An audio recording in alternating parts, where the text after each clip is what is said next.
I know that Xavier would be here, but I don't know. He was here. Yeah. Okay. I will remove my mask now. Hello. Good morning, everyone. Can you hear me well back? I don't know if the microphone is working, but I think if you hear me, it's fine. So good morning and welcome everyone to the H2020 RTR 21 conference and the session Solid State Batteries, the Chemistry of Tomorrow. My name is Martha Yalabuki, and I'm project officer at SINEA, the European Climate Infrastructure and Environment Executive Agency. Today, 3 projects will be presented in this session: Astrabat, Safely Move, and Solidify. All these projects were started almost 2 years ago at the beginning of 2020 and have been funded under the same topic, LCBAT 1 2019, with the title Strongly Improved, Highly Performant, and Safe Solid-State Batteries for Electric Vehicles. They will complete their activities in about 1.5 to 2 years. So today's presentations will highlight mid-term results. So as it is well known, the European climate policy wants to have the Europe continent, climate neutral by 2050. And this pushing towards rapid implementation of electrification of transport. So OEMs consider solid-state technology as a solution that could replace the current lithium-ion technology based on liquid electrolytes. The reason is the need for higher energy density, but also inherently safe batteries. So new technologies, materials, and production technologies have to be developed to strengthen the European industrial base. So the projects of the session today are developing further the current solid-state battery technology and presenting solutions for solid-state electrolytes. Their work includes, among else, cell design, interface optimization, characterization, and integration. So I think it's time to welcome our first speaker, Guinevere Giffin, who will present Astrabat project. Guinevere is working in Fraunhofer Institute for Silicate Research and Julius Maximilian University, Würzburg. So Guinevere, the stage is yours. Thank you.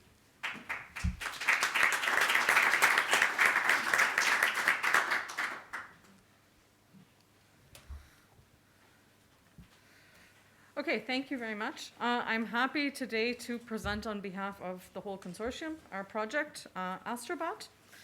Astrabat is the all-solid-state, I can take the mask off to present, sorry, all-solid-state reliable batteries for 2025. Our consortium is built up of 14 partners from 9 different countries, 5 RTOs, 9 different companies. The project is coordinated by CEA, and it will last planned for 42 months, so starting from January 2020 and running until the mid of 2023.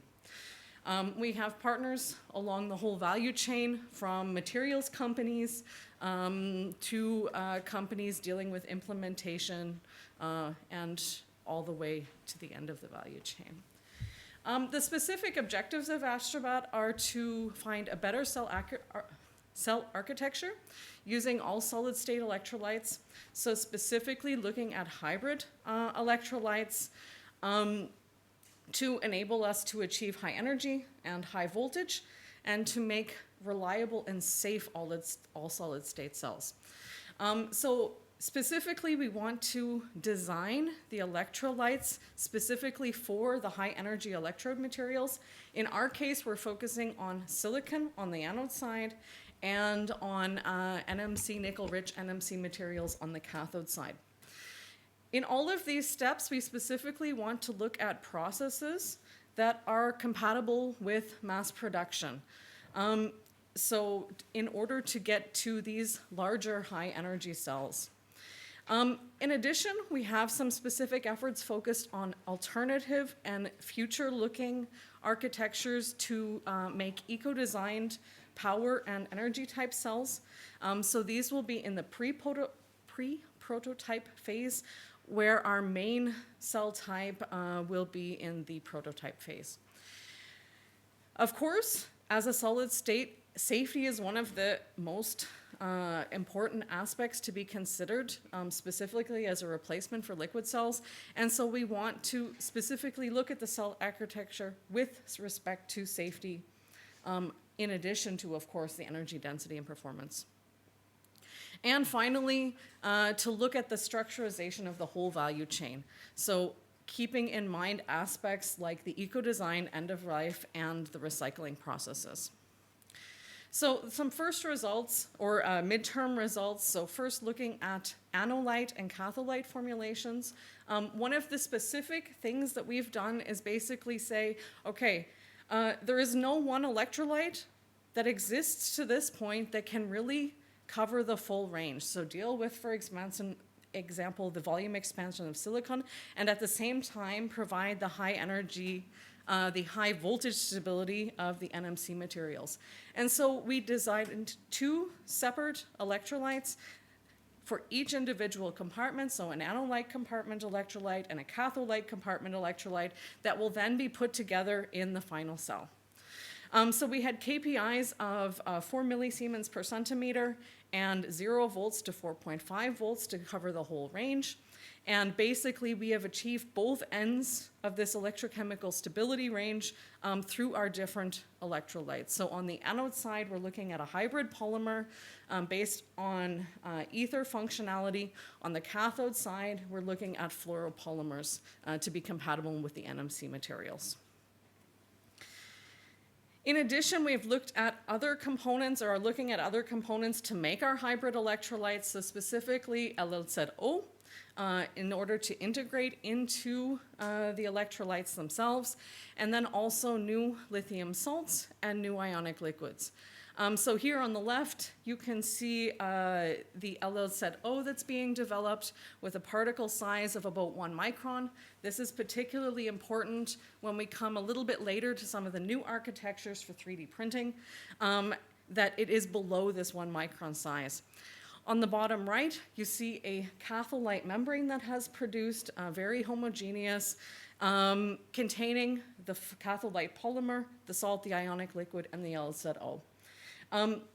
We have plasticizers in these formulations, but as you can see from the membrane that's being produced, these are true solid-state mechanical membranes. The liquid is simply there, present to help with the ion mobility, and it's non-volatile, and that's definitely important. On the anode side, we're looking at formulations with nanosilicon. So we have 6 different grades that have been optimized and investigated. And we, with an anode capacity limitation, we are getting about 1,000 to 1,500 milliampere hours per gram. We're using here, what's interesting in terms of the final upscaling and processing is we're using conventional production methods for the anode itself.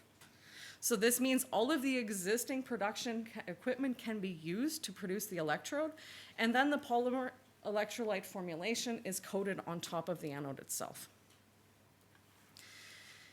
I mentioned that we were looking at additional architectures in the pre-prototype phase using alternative production methods. So here we're working on the formulation of inks for inkjet printing. Our 2 partners, IRCEA and IKTS at Fraunhofer, are looking at the formulation of the NMC ink and the LLZO ink, with the idea basically of printing different structural components to improve the performance, particularly the power performance.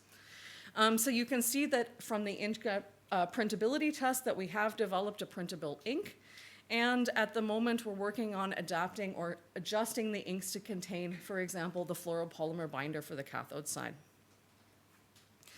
Of course, everything we do in Astrobat, we want to make sure at the end will comply with all certifications and standards required by the EU. So we have Elaf and Lamartov who are working on these aspects, particularly to look at the safety requirements, look at the environmental performance, LCA, to comply with all of the new regulations in terms of safety standards and so on. Specifically, they're using a live LCA-based eco-design tool to look at the environmental performance throughout the whole project. So from the beginning, in close contact with the materials producers, all the way to the end for the final Astrobat prototype. And so basically what we want to get is a selection of the best trade-off between the sustainability parameters and the performance. In terms of the impact, specifically, we're looking at a large number of new materials. So we have new anode materials, new cathode materials, and several different electrolyte components. These we're looking to combine, or are working on combining, in new cell architectures. And so it allows all of our partners to continue to contribute to the new value chain for batteries with European actors.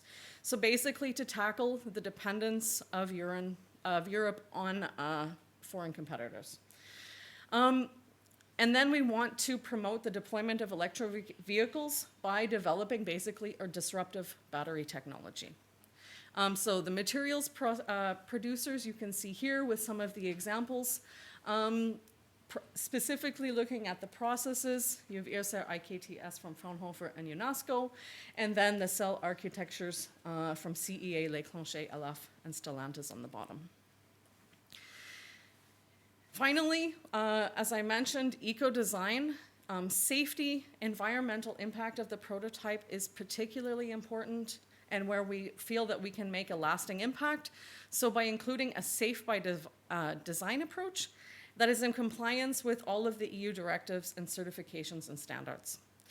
And finally, we're using innovation and market monitoring along with a specific IPR management strategy to ensure that our technology has a very good chance or a very high chance of staying in European manufacturing facilities over the long term.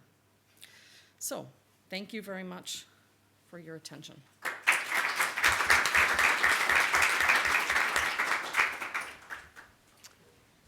Thank you very much, Guinevere, for this very interesting presentation.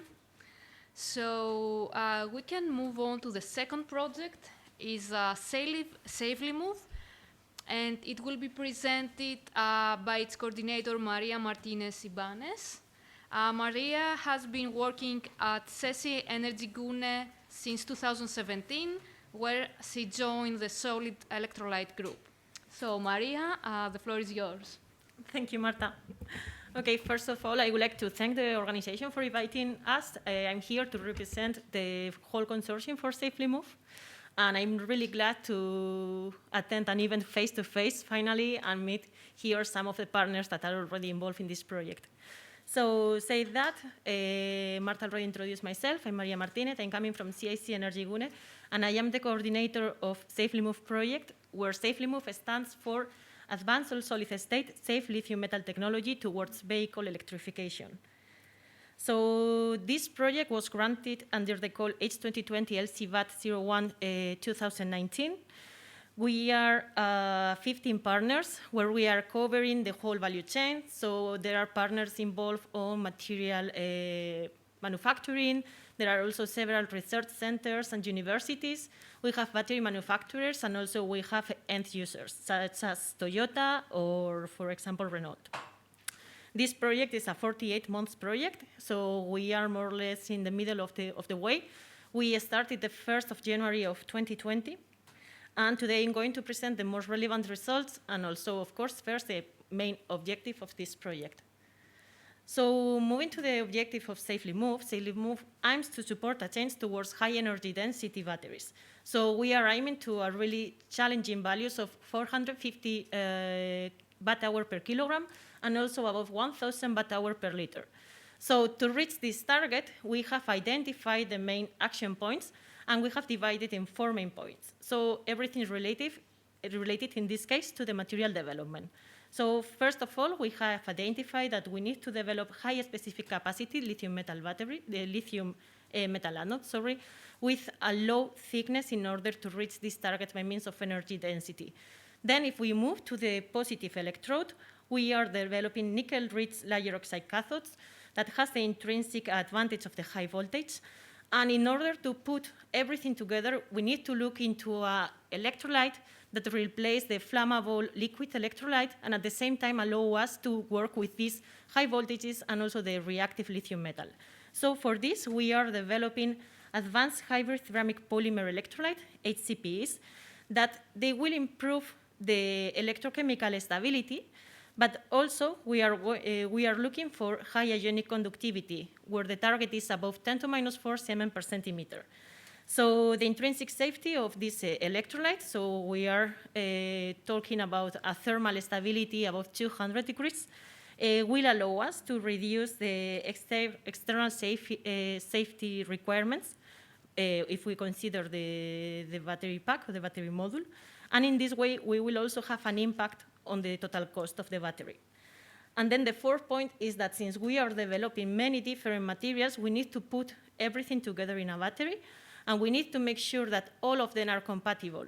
So for this reason, there is a work package fully devoted to the evaluation of the different interfaces that we will have in safely moved batteries, and also the design of these interfaces to ensure an effective lithium transport. And for this, we are working on the chemistry modification of the different particles or materials, and also the overcoating strategy. So as it has just been presented, we are also working in safely moved with a bilayer concept. So this means if we consider the requirements of a separator or an electrolyte, we need to have high ionic conductivity, stability against the anode, that in this case is lithium metal, and also good mechanical properties. And then now if we move to the cathode side, the requirements are slightly different because we need to work in high voltages, so we need to have a high anodic stability. Of course, again, enough ionic conductivity, and in this case, we need to have good binding properties. So having this in mind, we have designed a bilayer concept where we are going to work with one type of hybrid electrolyte as separator, so one type of polymer chemistry and also inorganic material chemistry, and another type of hybrid electrolyte for being used as catholite or binder. Then before going to a detailed explanation of the achievements that we reached during the last 2 years, just to make it easier to follow the story, here is the diagram of how safely moved have been arranged. So we have 4 different phases that are related to the different development of different generations of materials, but also cells. So in the first phase, we have the level 1 materials that are being designed and developed to be tested in coin cell level and also in monolayer, so lab-scale cells. Then the testing of this level 1 material has provided enough feedback to develop the level 2 materials that have been upscale to be tested in the first safely moved prototype of 1 ampere-hour cell. Then the same will happen with the level 3 materials, and in this case, we will go up to the first and the only generation of 10 ampere-hour cells. And at the end, in the last phase of the project, we will have the battery module with 24 volts and 10 ampere-hour. So the first milestone of the project was reached in the month 7, and in this case, we developed the first, the level 1 materials, where we have the level 1 NMC with high nickel content, level 1 lithium metal with a low thickness of 50 microns, and the level 1 HCPE. So in this case, we combine the HCPE combines one type of inorganic material and one type of polymer materials. These materials were delivered and exchanged among the different partners in order to study all the performance at assess the interfaces. And in the milestone 2, in month 14, the Gen 0 coin and monolayer cells were assembled and were also exchanged within the partners. So here, the main aim was, as I was mentioning before, since there are many different materials that are involved in this development, we wanted to study how was the interface performance among all the different components, not only considering the interface between the electrolyte and the anode, but also the interfaces that we may have even inside this electrolyte, if we consider that we have inorganic particles and an organic polymer. The study of these materials and also the post-cycling evaluation allow us to identify the main failure mechanisms in this system, in this first generation of safely moved cells. And with this feedback provided in this concrete work package, the information was transferred to the work package in charge of the development of the material. And following this criteria, we have developed already the second generation of materials within Safely Move. These materials have been upscaled and have been provided to the rest of the partners. And these materials include a nickel-rich NMC, so as we were using in the level 1 material, but in this case, a pre-coating strategy has been applied to these particles in order to improve the compatibility with the hybrid electrolyte. Then the lithium metal thickness has been decreased in order, as I was mentioning before, to reach the target of energy density, but also different wear coating strategies are being tested. And then finally, the chemistry of the hybrid electrolyte has been tuned thanks to the feedback that we reached from the evaluation of the interface between the inorganic and the polymer, and this has allowed us to obtain a more stable and compatible system. So finally, if we focus on the impact that we foresee from this project, we can divide this in five main pillars, where we have the energy density, the long-range driving autonomy, the safety, cost, and finally the European value chain. So if we go to the first point, the energy density, so currently lithium metal technology is limited to the use of low voltage cathodes, let's say LFP, and also to the need to work at high temperatures, around 80 to 70 degrees, mainly because of the semicrystalline properties of the polymers that are used. So Safely Move aims to address, and is already addressing this, by the development of this hybrid electrolyte that will not only provide high voltage stability that will allow us to move from LFP and NMC, and as we can see here, this will have a direct impact on the total energy density that we may reach, but also the increase of the ionic conductivity will allow us to decrease the operational temperature of these batteries below the current temperature that we may find in the market. Then this high energy density will have a direct impact on the driving autonomy of the car. Because if we translate this 450 watt-hour per kilogram into kilometers, we may have 700 kilometer range. And if we take into account the final target that we have for the project, that is 500 cycles, this will be translated in more than 300,000 kilometers. Then, considering the safety, as I mentioned before, and also Marta explained at the very beginning, we are looking to replace these flammable or risky liquid electrolytes, but solid electrolytes. So here, usually lithium-ion batteries imply the need of a thermal management system that is costly, as we know, and this is required to make sure that the battery is not going above a low temperature at 60 degrees, mainly because of safety reasons. So if we replace this electrolyte with a highly stable solid electrolyte, this will have a threefold impact. So improve the safety, improve the battery lifetime, and also will simplify the pack, implying that we will have a reduced cost. And this is linked to the fourth impact, that is the cost of the battery. So we envision to have, at the end of the project, 2024, a price of 100 euros per kilowatt hour. So this, of course, is considering the assumption, considering a high volume production. So for these calculations, we are considering the materials that we are selecting for the design of the battery, but also, as I was mentioning before, the design of the battery pack. And at the end, the last impact that we expect is related to the European battery value chain. So where we consider that Safely Move is bringing together some of the main actors completing the whole value chain, as I was mentioning before, from material producers, battery manufacturers, research centers, and at the end, also the end users.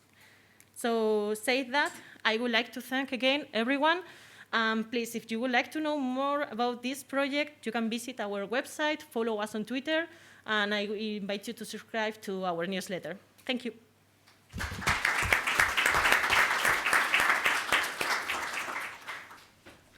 Thank you very much, Maria. It was an excellent presentation. I have forgotten to mention that a dedicated Q&A session is going to take place after the next presentation. So if you have any questions, please save them and ask them after this presentation. Moving to the next speaker. The next speaker is Martin de Bucquey, and he will present the last project for this session, Solidify. Martin is a team leader for all electrochemical storage activities in IMEC. The floor is yours, Martin. Thank you. Thank you, Mark. So indeed, I will present the third project here today. That's the Solidify project. I'm from IMEC. That's here, 20 kilometers from here in Belgium, a research institute. We are the coordinator of this project, but of course, we're not doing all this work alone.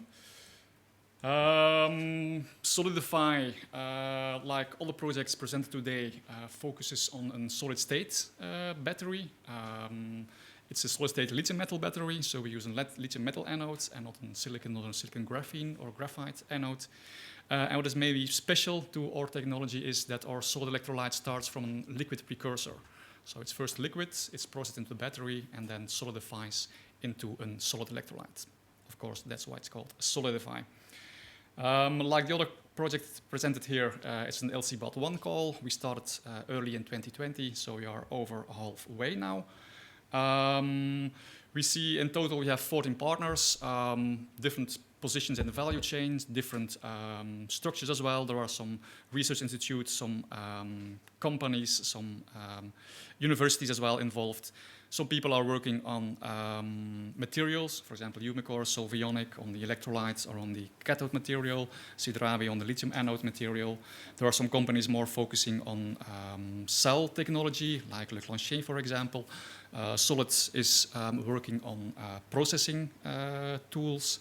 Other companies on really the applications, like, for example, VDL or CRF. And then I forget to mention the research institute next to IMEC, EMPA and Fraunhofer, and universities which are TU Delft here in the Netherlands and Hasselt here in Belgium. So spread out over Europe, spread out over different type of companies and different parts in the value chain as well. Like I said, we are working on a liquid-based solid electrolyte lithium metal battery. Basically, it was a technology that we already had available at IMEC, but together with these partners, we want to bring it to a next valorization level, a next TRL level, which means that we need to develop manufacturing materials and processes. So based on what we had available, we need to make changes to the materials, to the processes, to see indeed how could it be fit in a larger scale at a higher TRL level. And of course, if we are studying upscaling, if we want to prove prototypes, it also means that we need to prove prototypes at a decent amp hour. So at the end, we want to prove in 1 hour amp pouch cell. To be precise, we have 4 demonstrator cells defined over the course of the project. Basically, 2 different generations of cell technology. First generation at 900 watt-hour per liter, second generation at 1,200 watt-hours per liter, and also 2 cell sizes, or smaller cell size, to really be able to focus on the extreme capacities of the cell in terms of watt-hour per liter and cycles and charging rates. And a larger cell really to show, look, we can make this cell technology also on decent amp hour per level, being 1 amp hour in total. As we are looking to higher TRL levels, we also wanted to make a study on what are then the actual costs, what are the possibilities at the manufacturer level. So that's why we also aimed here define a strategy for the processes, for the manufacturing, for the materials that allows to a cost target of 100 euros per kilowatt hour. That's in general the objectives of the project. Here I try to make it a bit more visual, to say so. So you see here on the left side, we start with where we were at the beginning of the project, which was a TRL 3 level with an IMEC technology. And you can see here in the middle, we present or we make this liquid to solid approach more visual. So we want to start from a standard porous cathode electrode. Then we impregnate it with the liquid precursors of our solid electrolyte. And after a solidification step, it becomes solid and we can combine it with our lithium metal anode. Just on top, a schematic picture of the solid electrolytes, what we call our nano SCE. So basically you can see a pellet after solidification. It's indeed solid, it's a pellet. And if you zoom in, it's basically a silica matrix with some electrolyte material surrounding it. To be able to do that, we needed to work on the material part, both on the composite cathode, the nano SCE, and the lithium anode, together with the different partners we are working there. I'll give a few schematics for that in the next slides. Of course, we also have to do the cell integration, validation, and then assessment of manufacturability and cost to indeed show, look, is this indeed possible to do this beyond TRL 6. So a few schematics on what we have done. It's only schematics that I'm showing here. So for the SCE, the solid electrolytes, we want to impregnate it into the cathode to really surround all the active material, have a good contact there with the cathode material. We also want to have it as a sheet, to basically have a separator sheet between cathode and the lithium metal anode. So here we are comparing different recipes for the precursor solution, starting from the first recipes available at IMIC at the beginning of the project, together with the partners, mainly Solvionic in this case, using their know-how on solid electrolytes as well. And on polymers as well. We defined different recipes. We selected, or we made different separator sheets, and we selected one of these to be basically put now at this period into the cell. So basically one of these has been selected and is going to the cell level at this moment, in this period.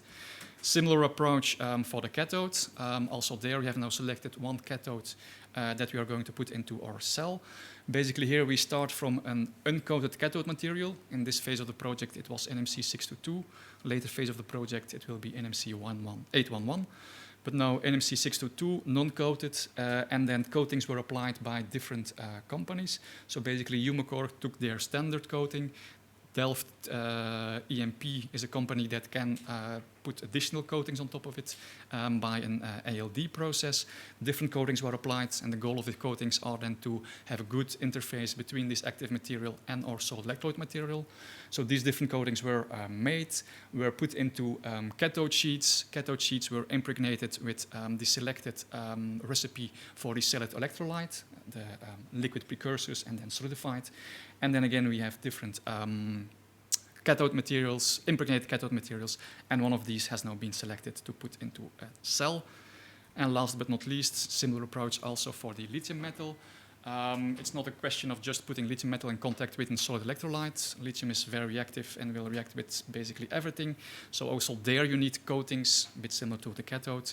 But here other partners worked on the coating for the lithium anode. Basically it was EMPA from Swiss and IMIC that worked on different what we call artificial interface layers with the goal indeed to have a good interface, a stable interface between the lithium metal anode and the SCE, the solid electrolyte. Again, 3 types have been evaluated. One of them have been selected and is going to be put in a cell now at the very moment.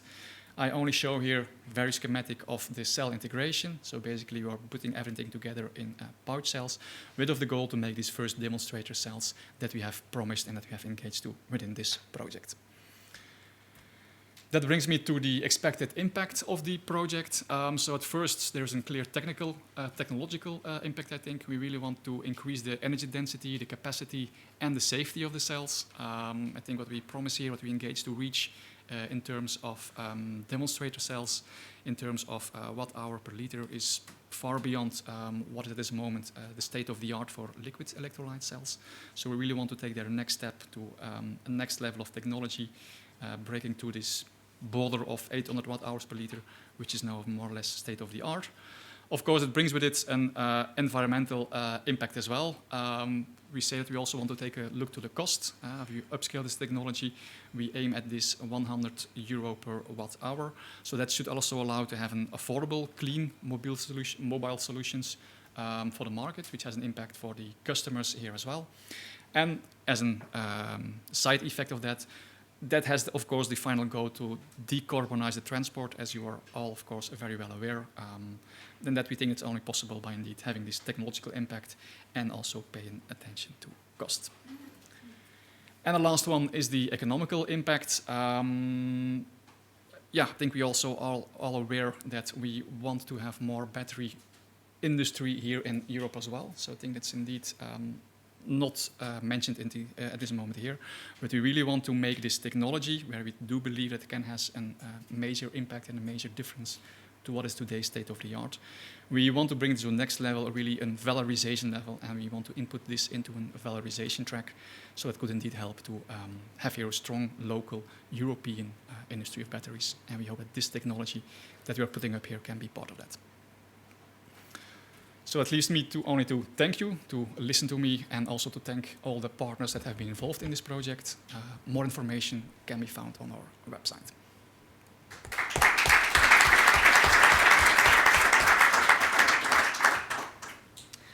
Thank you very much, Martin. It was really nice. The presentation, it was enlightened. So I will give the floor to my co-moderator, Silvia Bodoardo. So she will take care of the Q&A session. Okay, thank you very much for the introduction. First of all, I want to thank all the speakers for very nice and clear presentations. It's several years that we are speaking about solid-state batteries. So finally, some steps are taking forward. So fully new ideas are here presented, and so we hope really to see further results in future. So we saw results by the materials point of view, for example, with the hybrid ceramic polymers and the introduction of silicon-based anodes. We saw results on the cell architectures, so with the safe by design approach for the production, and also results on the production of solid-state batteries with new technologies as the liquid-to-solid approach. So, besides these very interesting results, I'm sure that some question and curiosity are still remaining, and they will find answer during this Q&A session and also during the project long, of course. So this question may be dealing with cycle life specific and volumetric energy densities, temperature range, and so on. So the session is open for questions, so please don't be shy and ask if you have any question. Okay, that's one there, please. Maybe. Joseph. Thank you so much. Maybe you just say it works, you are, yeah. Joseph. I'm Joseph from Aviators Austria. Thank you very much for this really promising presentation about the solid state, because there are a lot of other opinions sometimes in the room, but thank you so much. I have one question. Have you planned also, you have now prototypes in this direction, have you planned also to develop this further in the process for not directly mass production, but small scale production in this direction? And if so, what is your plan in this direction? That would be my question. Thank you. Okay, do you want to, maybe we start from Astrabat and just very brief answers, so that's are involving all the three projects. So we also, as all of the projects here, we have a prototype of about 10 amp hours at the end of the project. We have the cell producers, so we have Le Clanché specifically in our consortium to assess the steps needed to go to the next production scale, and that would be, of course, one of the impacts beyond the end of the project.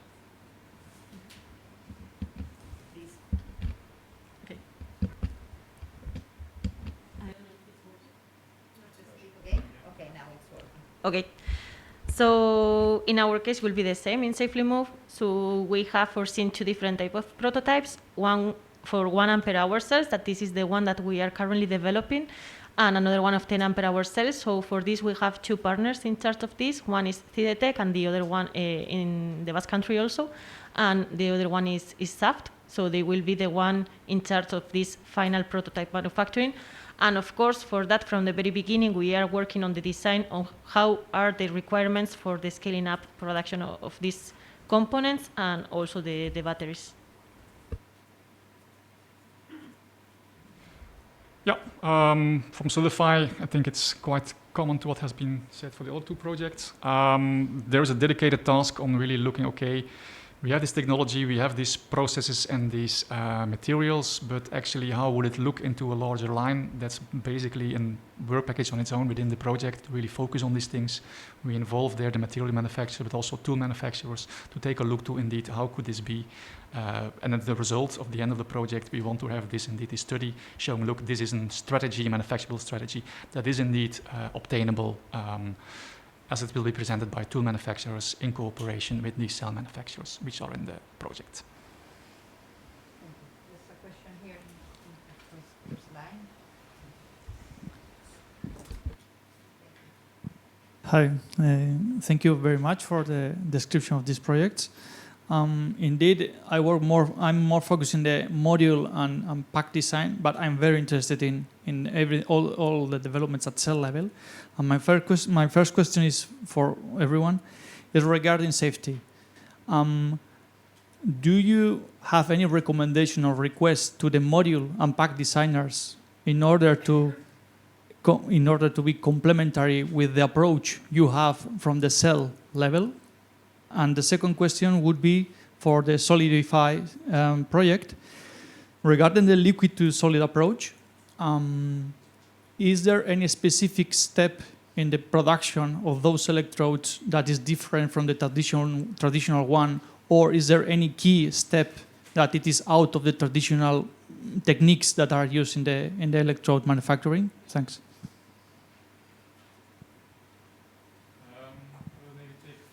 The second part of your question on the production process, the manufacturing process, and which steps might be different from a common production process for liquid electrolytes. It is the goal from our approach to indeed be as close as possible to the traditional production process, because it's less difficult than to implement in pilot lines and production lines, I think. The change in tools can be more limited then. So from the cathode point, we don't see a very big difference. We want to keep that the same. From the electrolyte part, there at first instance is the same, to impregnate the cathode with an electrolyte. And for liquid electrolytes, it's just liquids. In our case, it's a liquid that solidifies in something solid. The separator sheet we would like to be able to handle in the same way as a standard separator, that you can include it in the cell in the same way. That asks some stringent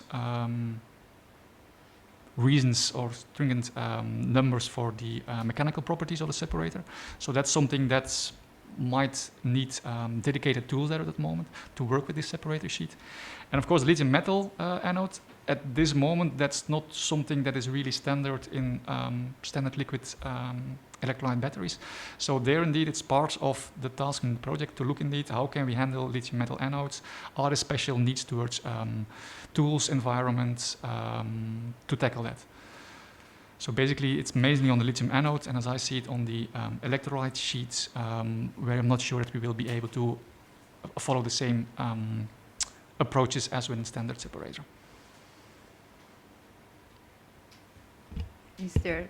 Please, Michael, I don't know. Thank you, Michael is okay. So Okay. I'm Michael Lippert, so I'm speaking for the Batteries European Partnership Association, so from the battery side.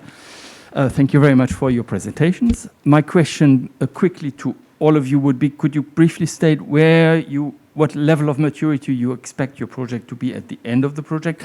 Martin, you mentioned it, but for all of you, and how long would you expect this to come to full maturity? But more importantly, in order to ensure that this goes a step further so that there is an uptake and industrialization, what, in your opinion, do we need to do collectively, or what should we not do in order to avoid this? So what is the important things to do to take it one step further? Thank you. Want to start in answering? Okay, thank you. Please, Maria. No, it's okay. I think it's working.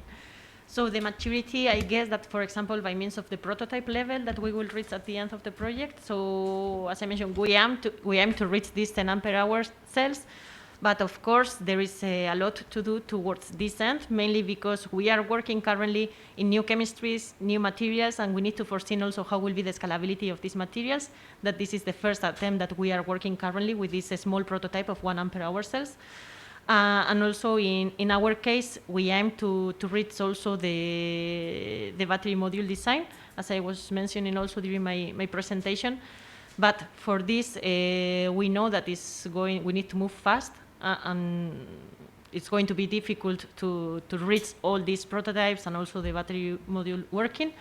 But the maturity level of this, we aim to reach at TRL level 6 at the end of the project.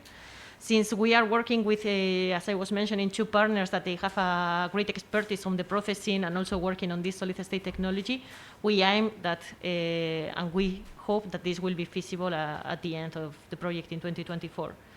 And of course, we are looking for new possibilities on further continue the development of this project. And for this also, we have a work package that will be devoted to the design of a roadmap towards 2030, containing this chemistry and the technology that we are currently developing, and also to try to bring down also the cost of the materials, because now since we are developing new chemistries, the impact on the cost of the battery is high. So for this, of course, there is a specific work package that is working on this direction.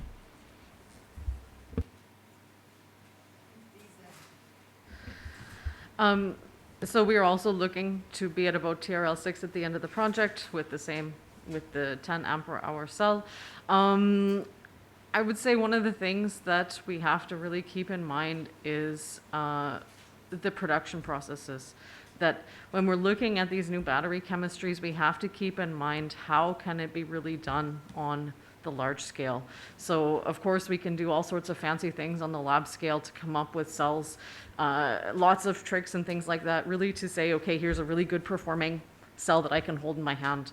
But at the end of the day, we need something that we can scale up. And so that's one of the keys that we're focused on, especially within Astrobot, to keep in mind these production processes and also test these types. So let's say models of these production processes on the lab scale in order to see if that can be then really scaled up. And so the key thing of what we should do is always be keeping these production processes in mind. So what we do within the project can be then very easily at the end of the project transferred to the larger scale. It's quite similar, so we aim at TL6, like I mentioned before. It's indeed a focus in the project to, excuse me. So we aim at TL6, and like mentioned before, it's really a task within the project to look indeed to manufacturable processes. We are making changes to our chemistry, to our processes, to indeed show what could be a process in a manufacturable environment.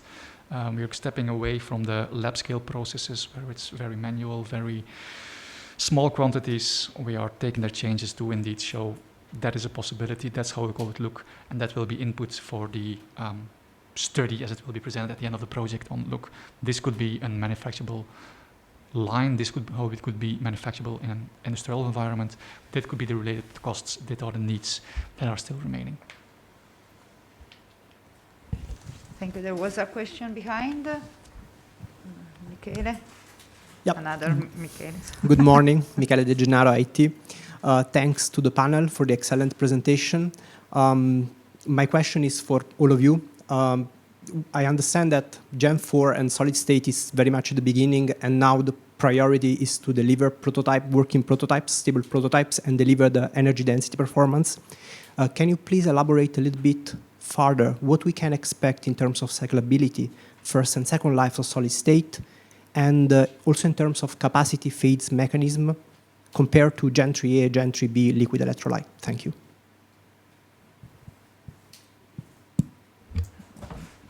Okay, just start. Okay, thank you for the question. So, of course, we are in the middle point of this project, so we cannot say yet, at least from Safely Move, but I will say that it's the same in the rest of the projects on how these prototypes will work by means of energy density and the cyclability. What we foreseen is that this will be conditioned by the cycling conditions, of course, so it will depend on the rate, on the temperature. Currently, in our case, we are working I didn't include this information, but currently we are working in the rates of 60 to 40 degrees, but we aim to reach the 25 degrees battery operation at the end of the project. And by means of the cyclability, we aim for 500 cycles. But of course, we have the challenge of working with a highly reactive nickel-rich NMC and also a highly reactive lithium metal. But we assume that at the end of the project, working in a range of 40 to 25 degrees, we will be able to keep this cyclability, of course, with enough capacity retention, about 80%. I think maybe I will move on to the second part of that question, because I think the goals for all of us are basically the same. Our Astrobot is a little different in that, unlike the other two projects, we're looking at silicon anodes. So of course, dealing with the challenges associated with silicon is and has been one of the main focuses, of course, parallel to the cathode side. One of the things that we see at the moment is that polymer electrolytes seem to have an advantage, at least for a pure silicon anode, in order to combat some of the degradation mechanisms, particularly associated with the loss of contact, the pulverization, SEI formation, and things like that. And so this is one of the aspects that we're particularly focusing on, in addition to the cathode side aspects that are basically the same for all three projects.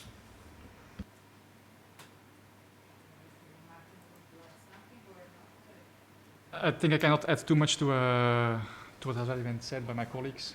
The numbers are similar, and for sure, cycling is indeed it's an important parameter to be tested and evaluated. Thank you. Good morning, Maurizio Maggiore, European Commission. A few, let's say, specific questions, and then general ones. One about performance. I think only one project mentioned the sea level, and it's 3C. What about the other ones? And the other issue, I think I will tag with what had been asked, is what is your feeling in a comparison with the state of the art? I mean, Prologium and Toyota having quite announced quite short timelines. Where do you think they are looking at what they are published and what you know about it, and where you think you are in relation with them? And then a kind of provocation question. I mean, everybody wants to keep the manufacturing project process. Maybe, I mean, for the Chinese or the Japanese, that's important because they have a huge investment. But is there any reason why there could be a better performance or other features if we don't keep the process? Since we don't have it anyway, we don't have mass production. So it's just a provocation. I don't know whether...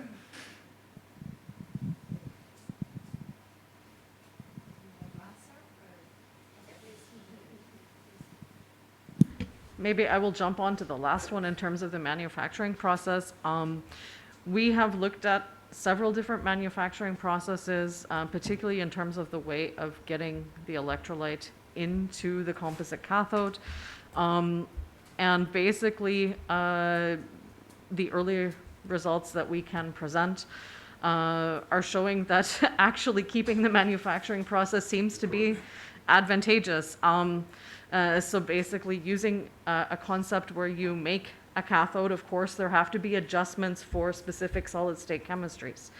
So I'm not saying necessarily keeping the exact composition of the cathode. So I can't imagine that you're going to take a lithium-ion liquid cathode and simply put an electrolyte into it.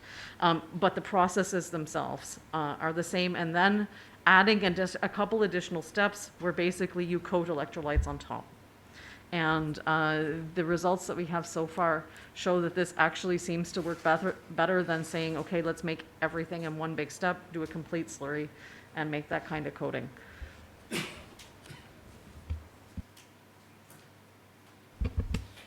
Okay, so maybe I can continue with the second question that you were asking, if I'm not wrong. So where are located these projects compared to the state of the art? So I think that the main ambition of this call was to reach these high values of energy density, both gravimetric and volumetric density. And I think that this will be one of the main differences compared to what is defined in the state of the art if we consider solid state, because of course we want to balance both these high values for energy density, what will be translated on the autonomy, of course, of the electric vehicle, but at the same time moving far from these liquid electrolytes that offer these safety concerns and flammability issues. So I think that merging both ambitions together is the difference that we are bringing with these three projects. I think that more or less, since we have more the same objectives and the same targets, we can say that this is our main difference. Maybe Martin, you want to answer to the provocation on the production? Yeah, so the provocation is the fact that, can you repeat the question? Exactly. Whether, Thank you. You all said that we are trying to keep the manufacturing process. I just wondered if there was too much of a constraint and there could be advantages to be gained in not doing it. She's already said, no, we think it's a good thing. I don't know, in your case, it's the same thing. Or? Yeah, I agree, it's the same thing. I think if it's possible to, it's not a limitation. We don't see it as a limitation in our process to see, we are trying to keep the manufacturing process as much as possible. We rather see it as an advantage. We have a technology that works, and if we can implement it with little changes to the manufacturing environment, we see it as an advantage and an added value. And about the C rates? Yeah, so I think we mentioned 3C for our final device. I think that's quite ambitious. I think that's quite above state of the art as well. For sure, if you combine it with this 1,000 watt-hour per liter. The purpose of that is also in the philosophy of the call. We want to make a real step forward with respect to state of the art in mainly liquid electrolyte batteries. If we can indeed combine these high capacities, this high C rate, and this decent cycling, which is asked, then indeed we have a clear advantage, and it will indeed enable a very big market on the mobility part. Because indeed that will allow to go, like already mentioned, travel further, charge faster, which is often mentioned as one of the issues with electrical cars, and keep the battery, reuse the battery for a lot of times.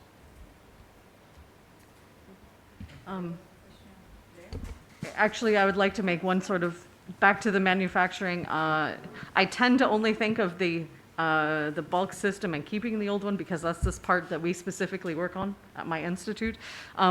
However, I would like to point out our project is also looking at completely new manufacturing. So looking at producing, at least in the early pre-prototype phase, cells by 3D printing. And this is one production process that I've heard, at least in several different projects in the European landscape, that is being addressed and could possibly provide a completely new manufacturing route that isn't necessarily standard, for example, in Asia. My name is Adlen Ben Kenida from IFP Énergie Nouvelle. Thank you for the presentations, very clear and very interesting. My question concerns the environmental impact. We saw some things, especially in the first presentation, regarding the compromise to deal with recyclability and so on. But do we have a clear idea, or is there any action inside these projects to assess the impact on environment regarding or compared to existing battery technologies? Thank you. One aspect that we tackle within Solidify is that we aim at a water-based process for the cathode. So that's not always so straightforward, for sure not with quite active materials like NMC. But that's what we were studying in, replacing the more typical, I think, NMP-based process, solvent-based process, which has a clear environmental impact, replacing by a water-based process, which should allow a lower impact on the environment. In the case of Safely Move, we have two specific tasks, one related to the recycling assessment of the materials that we are developing within the project, and of course the batteries by themselves, and another activity related to the LCA, where we are going to compare the lithium-ion technology with the solid-state technology, so what we can find in a general way in the market, compared to what we are developing, and I think that this is something that we need to consider when we are moving to this new technology. Related to the processes, currently we are working on wet processing, let's say, so there is a need of using solvents, but we are also doing some activities related to the screening of the dry processing that we consider that will be the next step in order to reduce the footprint. In terms of the LCA within the Astrobat project, we do also at the end of the project have a complete LCA plan. This is just starting now to look at the full prototype. However, we've also had an additional activity that's basically started quite early in close collaboration between the company doing the LCA and the materials producers to basically keep these environmental aspects present in the minds of the material producers at a very early age. So for example, comparing different potential candidate materials in terms of their environmental impact and so on, comparing potential processes at a very early age in terms of the impact. And so we have this information available to us as materials producers very early in the project. And so if we have two materials that are quite close in performance, we have the ability to already take environmental aspects into consideration in the choice that we move on within the project.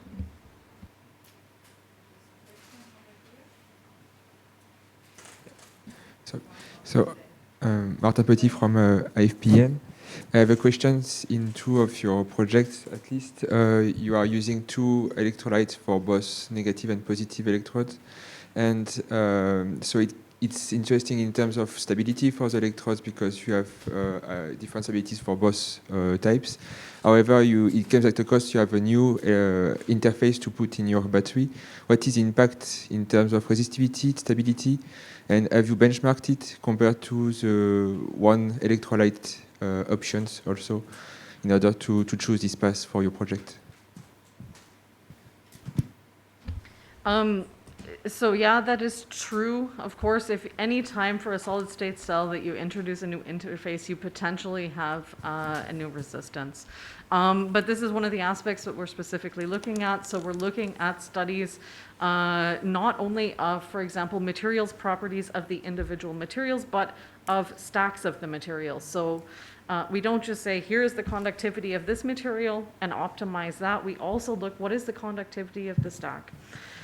In our particular case, we're using small amounts, so less, somewhere between 10, 20 or so % of ionic liquids to help with the lithium transport, and this helps to minimize the interface.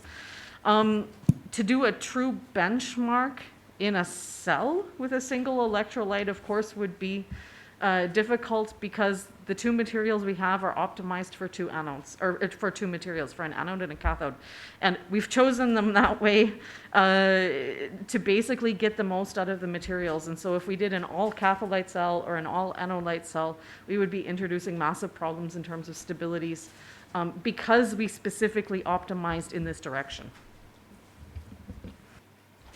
So in the case of Safely Move, we'll be quite aligned to what you have just explained. I mean, we are selecting the materials according to the requirements that we need for being using high voltage cathode or in contact with the lithium metal.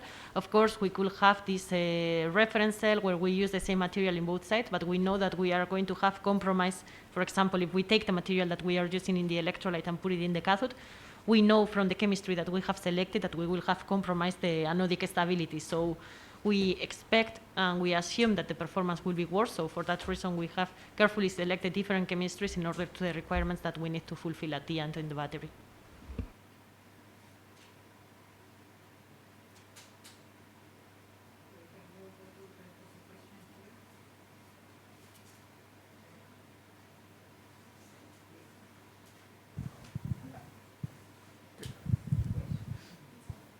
Thank you very much. My name is Werner Leitgeb from Virtual Vehicle in Graz in Austria. I'm coming more from the vehicle safety and battery safety side, so I would like to ask, can you elaborate a little bit on solid-state batteries in respect to thermal runaway, thermal stability, thermal management? You mentioned it a little bit, But yeah, I would like to know, did we solve this problem of burning vehicles, or do we need to invest more into this field? Thanks.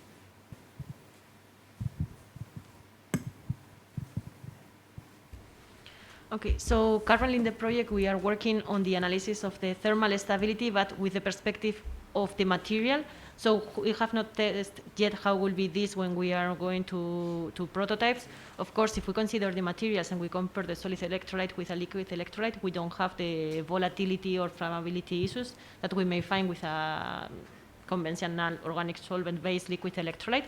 So this might be solved with the solid electrolyte. But then if we consider the battery, of course, we will need to have the effect of the different components. We have also the lithium metal. So we know that the melting temperature of lithium metal is 180 degrees. So we will need also to consider and evaluate how will be the thermal runaway and the stability of the battery by itself, not only at material level. I think this is an aspect that is probably planned in all 3 projects. So this is something by the end of the project, when we have our larger scale prototypes, we want to do these specific abuse testing to really understand what we're looking in terms of solid state. I think it's the general consensus that it should be better. But I think there hasn't been a lot of information that's really been put out yet because we don't have these larger scale prototypes to do that. On the very small scale, I think there's been a few results that have shown that it seems to delay, certainly delay significantly, such thermal events, but if it can do that on the prototype level, we have to see when we have them. Yeah, so on material level, indeed, it looks promising, at least in our case, and I can imagine you're doing similar tests in your project as well. But yeah, how do you say it in English? The proof of the pudding is the eating. That will be the cell in the end, indeed. There's room for one additional question, please. Hello, thank you for your presentation. I'm Christophe Aucher from Letat. I would like to know your point of view regarding other processing, like dry processing or extrusion, regarding what you are doing today. Okay, so as I was mentioning, in Safely Move project, we have some exploratory activity because this technology is not mature enough for being the one selected for the final process of these batteries. But this is something that we have started. So for this, we need to consider from the very beginning, once we make the selection of the materials, we need to consider if this dry processing, let's say, for example, extrusion, it will be the processing that is selected, because according to these requirements, we need to think on which materials can afford this processing. And of course, I think that in order to avoid the byproducts and of course reduce the use of toxic solvents, extrusion or dry processing will be the best choice, not only for the electrolyte, also same could be applied for the electrodes.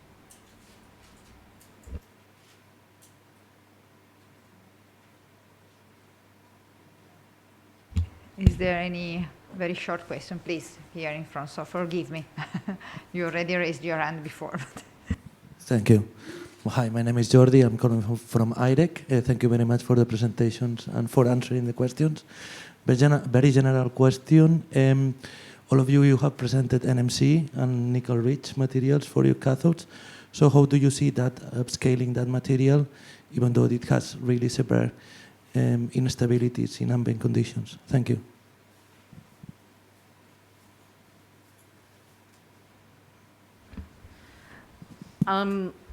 At the moment, at least for the processes we're looking at in Astrabat, as long as we're dealing with polymer electrolytes and lithium salts and things like that, we're going to be looking at probably doing a significant part of the manufacturing processes in a dry environment, because of course to dry out a polymer electrolyte after the fact is probably going to be difficult, or even a hybrid electrolyte after the fact.